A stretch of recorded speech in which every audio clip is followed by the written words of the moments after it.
Hello students and welcome to today's lecture. Our today's topic is Charter Act 1813.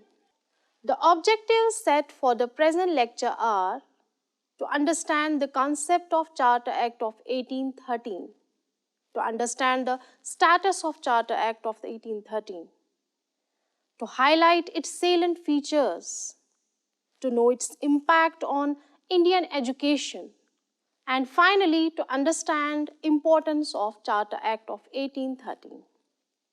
Let's have a brief introduction first. The East India Company, often referred to as Honorable East India Company or colloquially as John Company, was established with a royal charter from Elizabeth I on December 31, 1600. The company was originally chartered as the Governor and Company of the Merchants of London, trading into East Indies, with the intention of pursuing trade throughout the East Indies. As it turned out, however, the company ended up trading primarily with the Indian subcontinent, Balochistan, and the northwest frontier provinces. The company was created by a group of influential businessmen who gained government permission to monopolize trade in the East Indies for a period of 15 years. Thus, the British Raj was established and fortunes were made dealing in ivory, silk, cotton, and spices. Interestingly, however, English traders never looked at India as a permanent home. East India Company merchants went to India to establish trade and to rule, while few East India Company employees stayed permanently. British rule over India lasted nearly 200 years.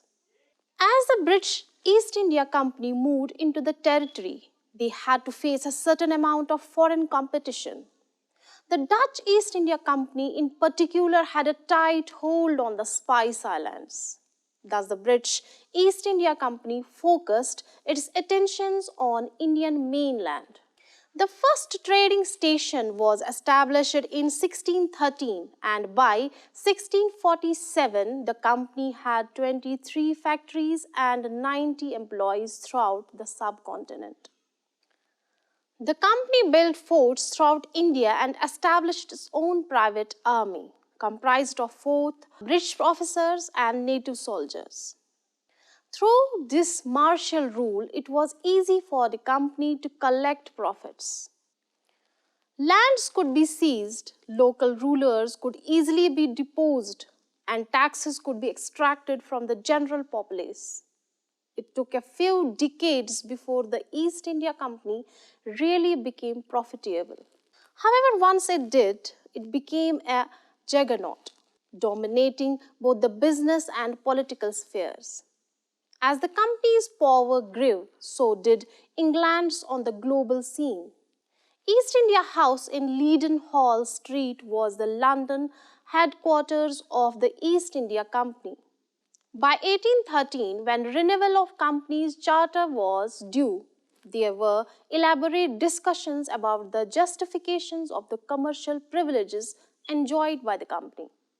The extent of the company's territories in India had so much expanded that it was considered to be impossible for it to continue both a commercial and political functionary.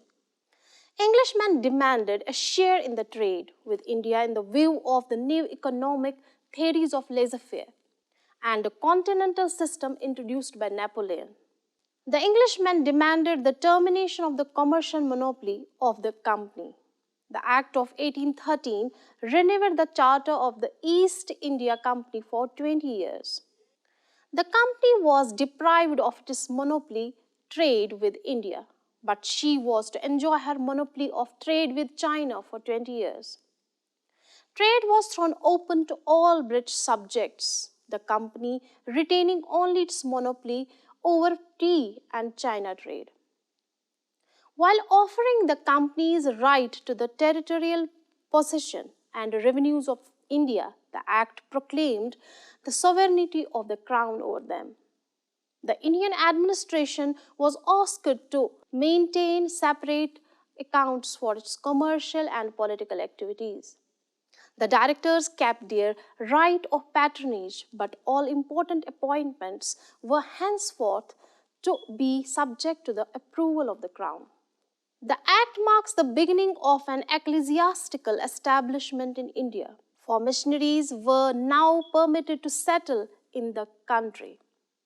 An educational policy was also initiated by the grant of rupees 1 lakhs out of the company's Indian revenues for the encouragement of education, literature, and science.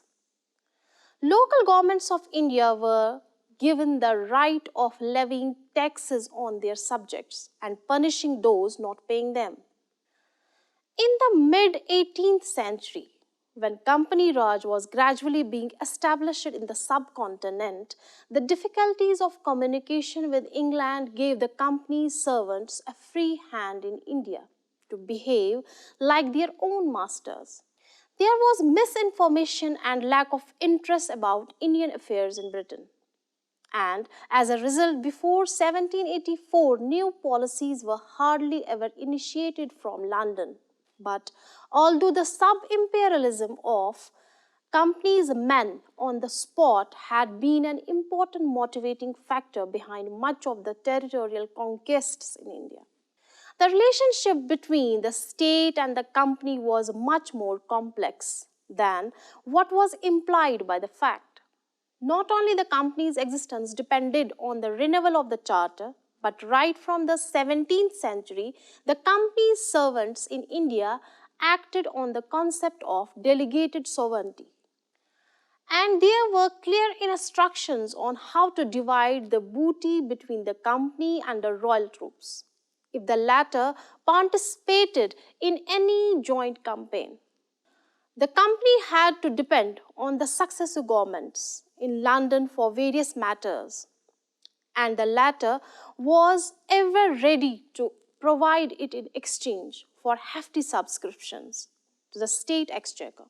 There were always a few MPs with East Indian interests, and ministers used the company's resources for expanding the scope of their patronage. The company was also an important element in the city politics of London, about which the government was always concerned. The conflicts between the parties within company often got aligned with wider political configurations within the parliament. As the rumors about the growing riches of the company began to spread, there was even greater eagerness on the part of the government to have a share of it. There had been government interventions in the company's affairs in 1763 and 1764, paving the way for parliamentary intervention in 1776 over the rights of the states of the revenues of the territories conquered with the help of royal army. The important step to control the company's administration in India came in the shape of the Regulation Act of 1773 and Pitt's India Act of 1784. However, these arrangements still had too many defects, which were corrected by an amending Act of 1786. Thus, an effective and authoritarian instrument of control was put in place, which continued till 1858 with only little modifications. The Charter Act of 1813, like the Charter Act of 1793, renewed the charter of the company for 20 years. The Charter Act of 1813 incorporated in a significant way all the aspirations for change in Britain's Indian policy, and it allowed company to have its territorial possessions. But at the same time, the Act asserted the undoubted sovereignty of the Crown of the United Kingdom over the Indian territories. Charter Act of 1813 reduced the monopoly of the East India companies in all major sections. The Charter Acts of the British East India Company were decided to be renewed by 1813. There were several discussions about the justifications of the commercial privileges enjoyed with the company. The company's territories expanded so much that it was impossible to continue as a political and commercial functionary. Moreover, with the introduction of new concept of laissez-faire, European demanded a share in the trade with India. The continental system introduced by Napoleon had closed the European ports to the British trade. Hence, the English demanded to strengthen the trades in India. Due to these problems in the inland trades, the Englishmen demanded the termination of commercial monopoly of British East India Company. Hence, the contemporary circumstances made it necessary for the renewal of the Charter Act of 1793. While offering the companies a right to the territorial possessions and revenues of India, the Act proclaimed the sovereignty of Crown over them. The Indian administration was asked to maintain separate accounts for its commercial and political activities. Now, what was Charles Grant's observation? Charles Grant, a company officer, came to India in 1733. So he closely observed the pitiable condition of education of the people of India at that time and returned to England. Then he wrote an essay entitled Observations and published it in 1792. He described in it the utterly immoral and wretched condition of Indian society. The British parliamentarians were more influenced by the observation, so they realized that something should be done to improve the condition of education in India. This had led to inclusion of the famous educational clause in the Charter Act of 1813. The Act has marked the turning point in the history of Indian education. Now, provision of the Charter Act of 1813. Under the situation created by Charles Grant's observation, the Charter of the East India Company came up for renewal in the British Parliament in 1813. An act was passed in this regard. Section 43 of the Act has stated, a sum of not less than 1 lakh of rupees should be annually set apart by the company and applied for the revival and improvement of literature and science among the learned natives of India. Further, this amount should be spent from the surplus which remained after meeting with the expenses of the company in its military, civil and commercial establishments, and on paying the interest of debts. In fact, this was the first official document that sanctioned a big sum of rupees for education in the country. Its major implication was to create an agency that may spend 1 lakh of rupees for the education of the people in British India.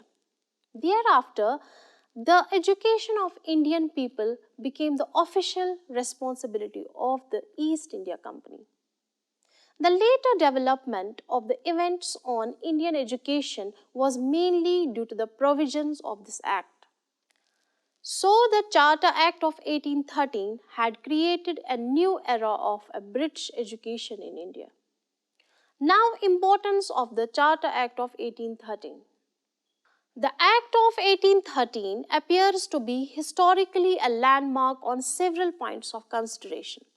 Number 1, the British administration in India had for the first time realized its educational responsibility with the Charter Act of 1813. Number 2, it had sanctioned a big sum of rupees for the first time to serve the cause of Indian education. Number 3, accordingly, the Act proposes 1 lakh of rupees for Indian education. Number 4, British administration had realized that they had the official responsibility to remove the poverty and illiteracy of the Indian people. Number 5, the company was also legally responsible for educational development in the country. Number 6, the Charter Act of 1813 opened the way to Western literature and culture in India. Number 7, the later educational and political developments in British India owe their origin to this Charter Act of 1813. Now, what was the impact of the Charter Act of 1813 on Indian education? The Charter Act of 1813 on Indian education is said to be historic. It had decided on the future course of its development. It makes the beginning of an era of modern Indian education in the country.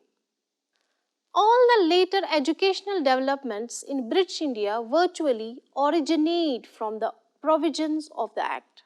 Its major impacts are: number 1, the Act had indicated a powerful step of the British Parliament towards the development of Indian education. Number 2, the British legislators had for the first time realized that the financial assistance was needed from the administration for improvement of education in India. Number 3, the Act had made it clear that taking up of educational responsibility of Indian education by the East India Company was a legal responsibility to be performed. Number 4, also the Act had made the company realize that a part of the profit derived out of trade and commerce in the company needed to be set apart for the educational well-being of the Indian people.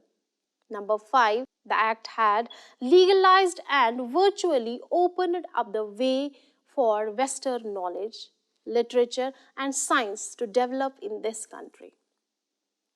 Provision of the Act for annual sanction of 1 lakh of rupees had naturally made the concerned educational authorities in the country more conscious. It had led to the long-standing controversy of the Anglicists and Orientalists in regard to the aim and objectives of Indian education, its medium of instruction, method of imparting education, and on the question of educational authority. The controversy had led to the formation of the General Committee of Public Instruction by the Governor General in 1823. In 1834, Lord Macaulay became the chairman of the committee and was responsible to settle the dispute. Macaulay, who was the ardent supporter of the Western literature and science, had submitted the historic minute to government in 1835 in support of the Anglicist stand. William Bentinck, the Governor General, had accepted the recommendations of the minute and on its basis had declared the educational policy of the government. The official educational policy had clearly intended to discourage Oriental learning and give impetus to Western literature and science for development in India.